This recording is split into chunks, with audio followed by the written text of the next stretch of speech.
Huh. Whoa. I'm not even going to Triennale exhibition.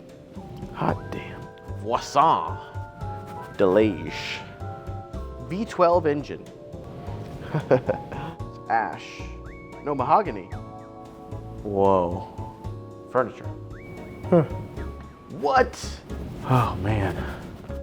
Hi, it's David Tracy with the Autopian. I'm in Oxnard, California, near LA, in an industrial park. It doesn't look like anything. And it's not obvious until you kind of look over these hedges and you see these beautiful silhouettes. And you see French curves there on that fender. And it just looks like a warehouse, but actually it's the Mullin.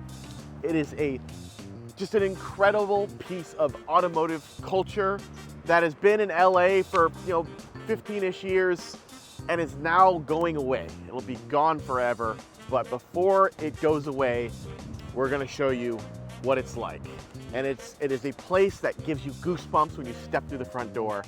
We're gonna document this because we want it to live forever, even if not physically. So let's check it out.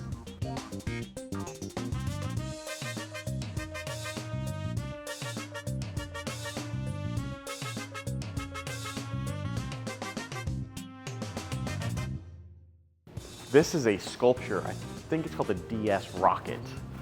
And the DS, if you know anything about French cars, one of the most beautiful cars of its era, and it was really known for its fancy hydraulic suspensions and its quirky steering wheel. Everything in here is quirky. I mean, French cars, quirky. Here, let's see if we can learn something here on the sign. The DS-19 was an innovative car in many ways, which led it to earn honors not typical given to automobiles. For the 1957 exhibition in Milan, a raised rocket sculpture was built, highlighting the aerodynamic, futuristic body design. Delahaye. This is when you're in fancy car circles. Delahaye is like, if you're in Pebble Beach, this is the car that fancy people know well. This is a Delahaye Type 235 Cabriolet. It's like that sign out front says they weren't playing French curves. That fender, pretty much the fender line starts right here and goes about 7 feet that way. A fender, 7 feet. Check out this exhaust here, come on. Look at that. That's just beautiful.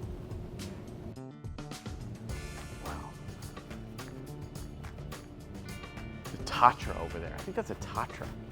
Tatra is the third oldest car maker in the world after Daimler-Benz. Has an air-cooled rear-mounted V8 engine, a V8 in the rear, air-cooled. Look at these huge air scoops. This thing looks crazy, look at this.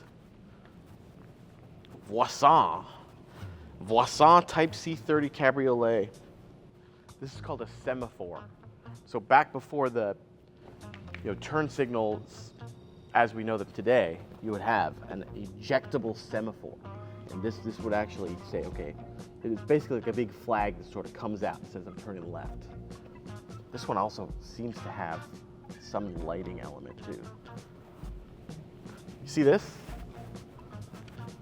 This is called what do they call this? A Landau bar. This was a huge styling feature during kind of that Art Deco-ish era. If I had to guess, this car is probably 30s car, if I had to guess. Oh my gosh, you wanna know why the hood's so long on this? It's got a straight 8 engine. That means 8 cylinders in a row. The engine's this big. Honestly, this doesn't make a whole lot of sense to me. This is a 1935/1949 Bugatti. How does that make sense? Let's see. When the World War II ended and Bugatti was able to resume production, the factory was affected by the same material shortages that were troubling the rest of Europe. Makes sense. For its first post-war cars, therefore, the Mark determined to make use of those parts that had survived the German occupation. This chassis was constructed from such components and was the final car ever completed in the Type 57 series. 1935 parts that were then put together after the war to build a 1949 car. That's pretty ridiculous. Like, that is a very strange situation going on there. I wonder what's going on here. Where else are you going to find a 1939 Bugatti Type 64 coachwork buck? There's no other place but here at the Mullin. So this is what you would use to sort of, you'd basically beat panels over this kind of shape to get the overall shape that you wanted. This is an unbelievable museum. This is incredible. This place is absolutely unbelievable. It's not just the cars. That's the thing about this museum. It's the entire vibe. And it's obviously still very much car focused, but you've got like, oh, look at this clock. You show me a car museum with a clock this nice in it, you won't. It's impossible. Look at this. You've got the Bugatti E. This is the E. So the B is over here. Here's the E. It's the Bugatti symbol. As the door handles. It's so good. Wow. Whoa. Look at this. Like we're in like an executive lounge now. Whoa. Look at this. Cafe Mullin. Look at that. Wow, there's so much amazing stuff here. It's just crazy. Here's the Tatra again. Oh my gosh, look at this. This looks like it almost might actually like function. Look at the detail on that thing. Got a Delahaye here. Grand Prix car. You've got your sort of rustic table here next to I don't even know. Why does this have to be here? It doesn't. It doesn't have to be here, but it's here and I like that it is. Look at this thing. Look at that picture. Oh my goodness, this is incredible. Okay, so someone was trying to get into Switzerland. They couldn't pay the tax. So the owner had to abandon the car in Ascona on Lake Maggiore on the border of Switzerland and Italy in a private garage.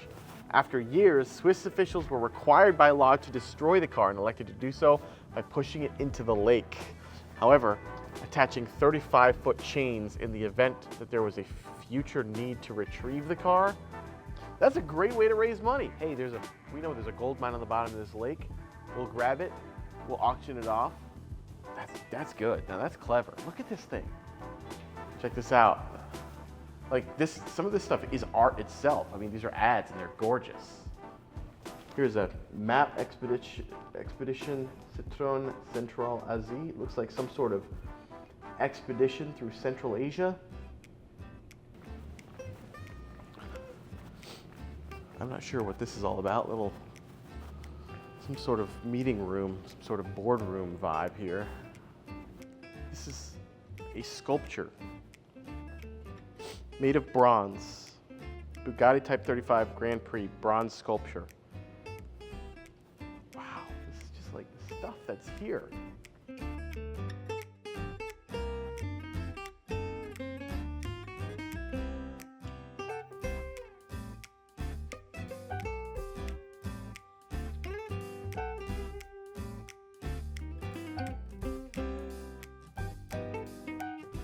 So you might be wondering, okay, this incredible museum is coming to a close. Where are the cars going? Well, some of them are going to end up at the Mullin Automotive Museum and at other museums, presumably, and some will be auctioned off to collectors.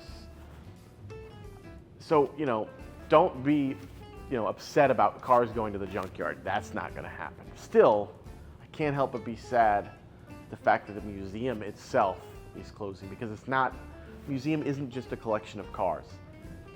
What they built here is itself a work of art.